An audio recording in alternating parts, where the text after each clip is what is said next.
नमस्कार दोस्तों, मैं हूं अजय कुमार यादव। स्वागत है आप सबका अपना यूट्यूब चैनल गुरुकुल शिक्षा केंद्र में। स्टूडेंट्स, आज मैं क्लास 10th का एनसीईआरटी पढ़ में 6.4 लेकर आया हूं, जो जिसको समरूपता पढ़ में भी बोलते हैं। इससे पहले मैंने समरूपता पढ़ में बताया था, जो पहला था समरूप का, ये दूसरा है। तो आइए चलते हैं इस क्वेश्चन में क्या बोलता है। सिद्ध करें कि यदि दो त्रिभुज में एक त्रिभुज की भुजाएं दूसरे त्रिभुज की भुजाओं के समानुपाती हो तो उनके संगत कोण बराबर होते हैं और इसलिए दोनों त्रिभुज समरूप होते हैं। ध्यान से समझना दोस्तों, क्योंकि थोड़ा सा मिस्टेक होगा तो आपको समझ में नहीं आ पाएगा। तो आइए हम लोग अपनी भाषा में समझते हैं। सबसे पहले इसमें दिया हुआ है कि दो त्रिभुज में, मैंने यहाँ पे दो त्रिभुज ए बी सी और डी एफ ले लिया है। और आगे क्या कहता है, एक त्रिभुज की भुजाएं दूसरे त्रिभुज की भुजाओं के समानुपाती हो। मतलब ये एक त्रिभुज ए बी सी है और दूसरा त्रिभुज डी ई एफ है। तो एक त्रिभुज की भुजाएं ए बी और दूसरे त्रिभुज की भुजाएं डी, और उसी तरह फिर बी सी और ई एफ, ये सब समान अनुपात में है। जैसे कि यहाँ पे हमने माना है, तो A B C M D E F दो त्रिभुज इस प्रकार है कि ए बी बटा डी, मतलब इसकी भुजा और दूसरी त्रिभुज की भुजा अनुपात में रहेंगे। फिर इसी तरह पहली भुजा बी सी और दूसरी भुजा ई एफ, ये क्या हो जाएंगे, समान अनुपात में रहेंगे। उसी तरह ए सी और डी एफ होंगे।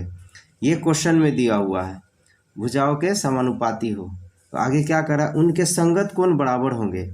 और इस तरह से जब भुजाएं दोनों त्रिभुज के समानुपाती होंगे तो उनके कोण भी क्या होंगे, बराबर होंगे। जैसे कि कोण ए और कोण डी बराबर होंगे, कोण बी कोण ई के बराबर होंगे, कोण सी और कोण एफ के बराबर हो जाएंगे। ये साबित करना है। और जब ये साबित हो जाता है तो दोनों त्रिभुज समरूप है। आपको पहले भी बताया था हमने पहले क्लास में कि समरूप त्रिभुज का शर्त क्या होता है, या तो उसके संगत कोण बराबर होंगे और दूसरा उसके संगत भुजाएं भी क्या हो जाएंगे, समान अनुपाती होंगे।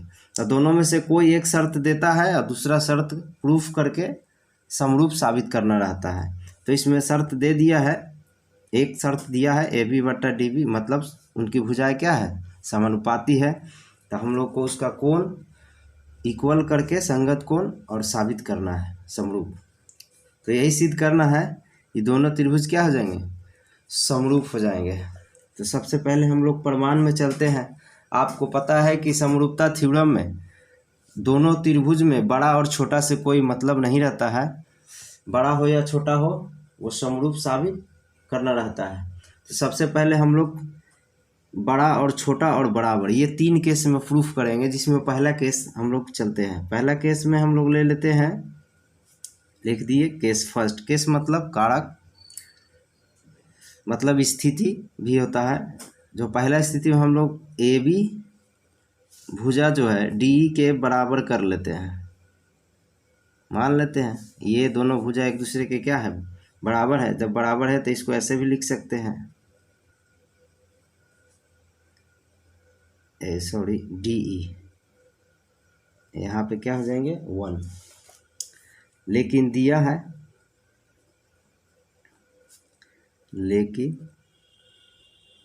दिया है, ये दिया है ना, ए बी बटा डी, ए बी बटा डी ई बराबर बी सी बटा ई एफ, ए सी बटा डी एफ, ये दिया हुआ है।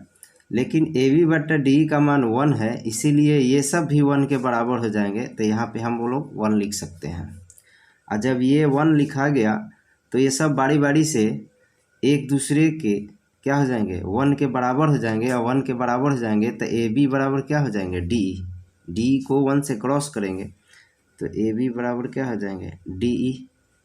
फिर उसी तरह बी सी बराबर ई एफ, फिर उसी तरह ए सी बराबर डी एफ हो जाएंगे।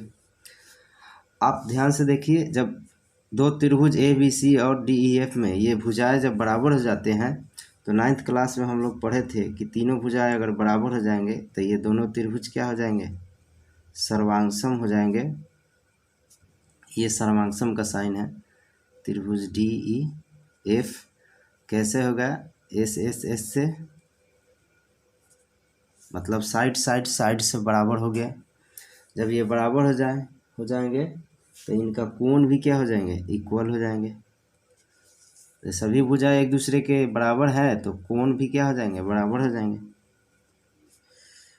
कोण बी किसके हो जाएंगे, कोण ई के बराबर हो जाएंगे, कोण सी कोण एफ के बराबर हो जाएंगे। और यही तो साबित करना था हम लोग को। और जब कोण बराबर हो जाएंगे तो ये दोनों त्रिभुज समरूप हो जाएंगे। तो त्रिभुज ए बी सी समरूप त्रिभुज डी ई एफ, ये कैसे हो गया, एंगल एंगल से, मतलब कोण कोण से, इसीलिए ए समरूपता से लिखते हैं। ये प्रूफ हो गया हम लोग को पहला केस। अब हम सेकंड केस में हमने ए बी को छोटा मान लिया डी से, मतलब भुजा ए बी जो है छोटा है डी से। इस फिगर में आप देख सकते हैं कि ए बी छोटा है डी से, तो त्रिभुज ए बी सी भी छोटा हो जाएंगे डी ई एफ से, क्योंकि उसका ए बी भुजा क्या है, डी ई से छोटा है। हमने इसको प्रूफ करने के लिए बनावट में कुछ किए हैं जो आपको भी करना होगा।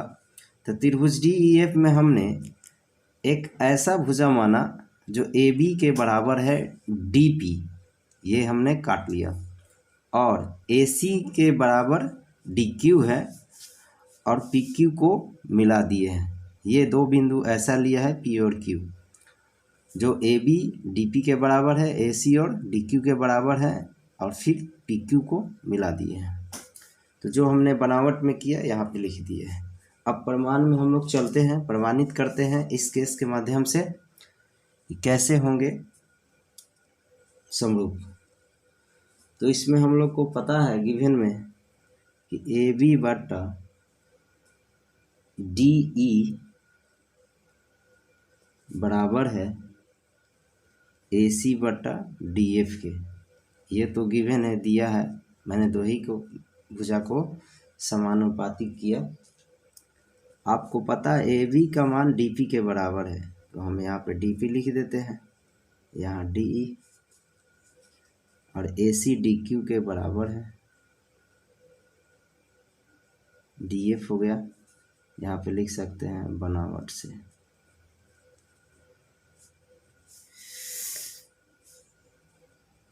अब आप इसको उलट सकते हैं, मतलब ये डी ई ऊपर चला जाएगा, डी ई बटा डी पी, यहाँ आ जाएगा डी एफ बटा डी क्यू।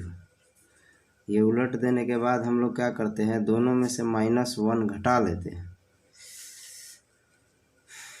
तो ये हो जाएंगे एलसीएम लेने पर D E minus D P, नीचे तो डी पी रहेंगे ही, एलसीएम लेंगे तो इसमें भी हो जाएगा D F minus D Q बटा में डी क्यू। यहाँ पे आप देख सकते हैं कि डी ई में से डी पी को घटा दिया, डी ई में से डी पी को घटा दिया तो क्या बचा, पी ई बचा, तो पी ई बटा डी पी। उसी तरह डी एफ में से डी क्यू को घटा दिया तो ये क्या बचा, क्यू एफ बचा, क्यू एफ बटा डी क्यू। अब इसको भी हम लोग उलट सकते हैं, तो हो जाएंगे डी पी बटा पी ई बराबर डी क्यू बटा क्यू एफ। आप इस त्रिभुज में देख सकते हैं डी पी बटा पी ई, डी पी बटा पी ई और डी क्यू बटा क्यू एफ यहाँ पे आ गया। आप लोग पढ़े थे थेल्स फॉर्मे में, ये जब दोनों भुजाएं डी पी बटा पी ई और डी क्यू बटा क्यू एफ समान अनुपात में हो जाएंगे, समानुपाती हो जाएंगे, तो दोनों ये त्रिभुज क्या हो जाएंगे, त्रिभुज की ये भुजाएं पी क्यू और ई एफ पैरेलल हो जाएंगे, समांतर हो जाएंगे। इसीलिए यहाँ पर क्या लिखेंगे, P Q parallel E F, Thales फॉर्मे से यहाँ शॉर्ट में लिख सकते हैं। और जब ये दोनों पैरेलल हो जाएंगे तो ये कोण दोनों क्या हो जाएंगे, इक्वल हो जाएंगे। तो यहाँ पे लिखेंगे कोण P बराबर कोण E और कोण Q बराबर कोण F। ये समीकरण फर्स्ट मान लिया। इसीलिए ये दोनों त्रिभुज समरूप हो जाएंगे। त्रिभुज ए बी सी समरूप त्रिभुज DPQ, जब दोनों त्रिभुज में ये कोण बराबर हो जाएंगे, कोण D और A तो पैरेलल बराबर है, ये दोनों त्रिभुज क्या हो जाएंगे, समरूप हो जाएंगे। कैसे हो जाएंगे, ए समरूपता से, मतलब एंगल से समरूप हो जाएंगे। और जब समरूप हो गए कोण से तो इसके भुजाएं क्या हो जाएंगे, समानुपाती हो जाएंगे। समानुपाती हो जाएंगे तो क्या हो जाएगा, DP बटा DE बराबर DF बटा DQ बराबर PQ बटा EF। इस फिगर में आप देखिए DP बटा DE हमने लिखा और DF बटा DQ और PQ बटा EF। ये दो त्रिभुज है, दोनों त्रिभुज की भुजाएं एक दूसरे में क्या हो जाएंगे, अनुपातिक हो जाएंगे। ये समीकरण सेकंड हो गया। लेकिन हम लोग को पता है पहले से क्या दिया है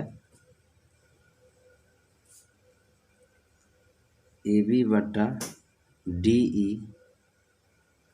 बराबर हो जाएंगे किसके,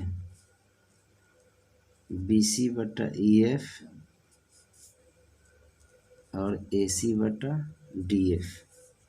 ये हो गया समीकरण 3।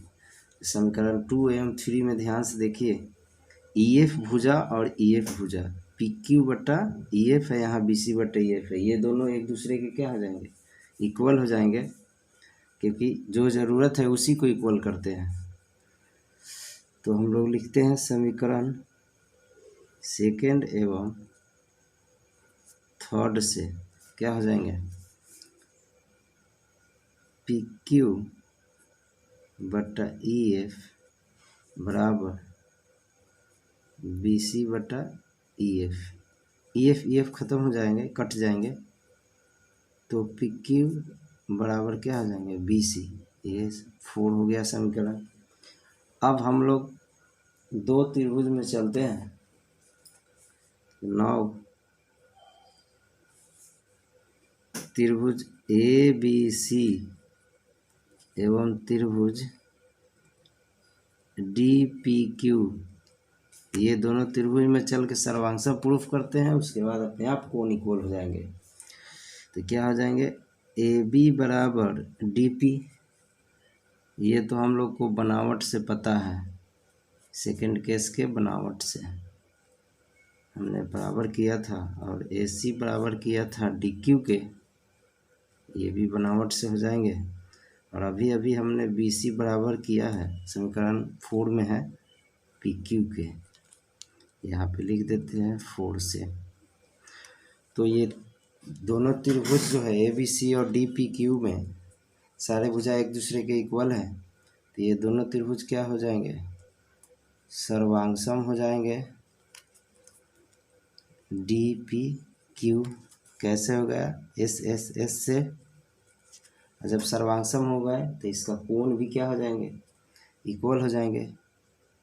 तो कोण A कोण किसके बराबर हो जाएंगे, D के, कोण B बराबर हो जाएंगे कोण P के। आपको पता है इधर कोण P भी बराबर है किसके, कोण E के, यहाँ पे लिख दिया जाता है कोण E, कोण नहीं दिख रहा है, थोड़ा हम लोग इधर कर लेते हैं। यहाँ पे कोण A कोण D के बराबर हो जाएंगे, कोण B कोण P के बराबर होंगे, कोण C कोण Q के बराबर होंगे, कोण Q क्या है, F के बराबर है। और जब ये दोनों त्रिभुज में सारे कोण क्या हो जाएंगे, इक्वल हो जाएंगे, तो दोनों त्रिभुज समरूप हो जाएंगे। इसीलिए त्रिभुज ABC समरूप त्रिभुज क्या हो जाएंगे, DEF, एंगल समरूपता से, क्योंकि कोण से ही समरूप साबित हुआ है। ये प्रूफ हो गया हम लोग को सेकंड केस। इसी प्रकार हम लोग लिख देते हैं। इसी प्रकार केस 3 में